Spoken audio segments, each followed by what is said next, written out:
ইফালে কেৱল কৃষক বা শ্ৰমিকেই নহয়, ভাৰতত অবৈধভাৱে বাস কৰি আছে বাংলাদেশৰ অভিনেত্ৰীও।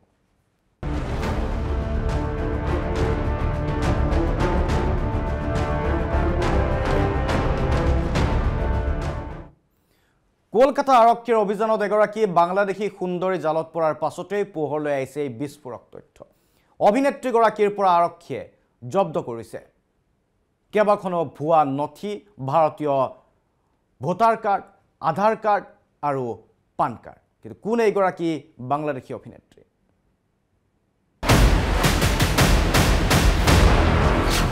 নাম শান্তা পাল, পেছাত অভিনেত্ৰী, মডেল। এইগৰাকী সুন্দৰী মডেল অভিনেত্ৰী এতিয়া তোলপাৰ লগাইছে ভাৰতত।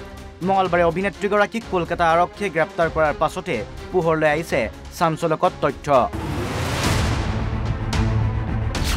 অভিনেত্ৰীগৰাকীৰ প্ৰকৃত ঘৰ বাংলাদেশত। গ্ৰেপ্তাৰৰ আগলৈকে নিজকে ভাৰতীয় বুলি দিছিল পৰিচয়। তৈয়াৰ কৰি লৈছিল ভুৱা ভাৰতীয় ভোটাৰ কাৰ্ড, আধাৰ কাৰ্ড। ইতিমধ্যে আৰক্ষীয়ে অভিনেত্ৰীগৰাকীৰ পৰা জব্দ কৰিছে এই সকলো ভুৱা নথি পত্ৰ। কলকাতাত যাদৱপুৰ নামৰ অঞ্চলত থকা অভিনেত্ৰীগৰাকীৰ ভাড়াঘৰত অভিযান চলাই জব্দ কৰে এই নথি পত্ৰসমূহ। শান্তাৰ পৰা জব্দ দুখনকৈ ভাৰতীয় আধাৰ আৰু পেন কাৰ্ড।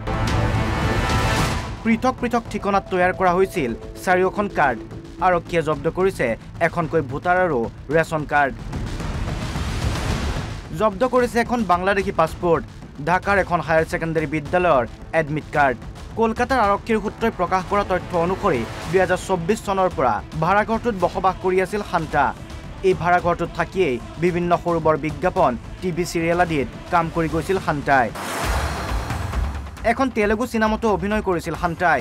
ভুৱা নথি পত্ৰ কিয় তৈয়াৰ কৰি লৈছিল শান্তাই? কোনে শান্তাক তৈয়াৰ কৰি দিছিল ভুৱা আধাৰ অথবা ভোটাৰ কাৰ্ড? গ্ৰেপ্তাৰৰ পাছত অভিনেত্ৰীগৰাকীয়ে বৰ্তমানলৈ এই সন্দৰ্ভত সন্তোষজনক উত্তৰ দিব পৰা নাই আৰক্ষী থানা আৰু আদালতৰ মজিয়াত। ঘটনা সন্দৰ্ভত সেয়ে কলকাতা আৰক্ষীয়ে এতিয়া জোৰদাৰ তদন্ত অব্যাহত ৰাখিছে। ইতিমধ্যে অভিনেত্ৰীগৰাকীক 8 আগষ্টলৈ আৰক্ষীৰ জিম্মাত দিছে আদালতে।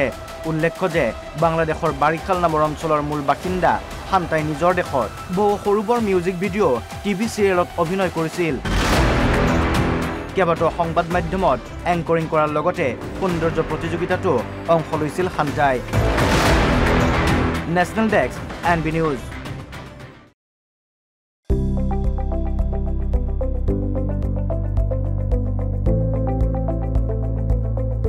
NB নিউজ, সহজ সৰল ভাষাত নৱভাৰতৰ কথা।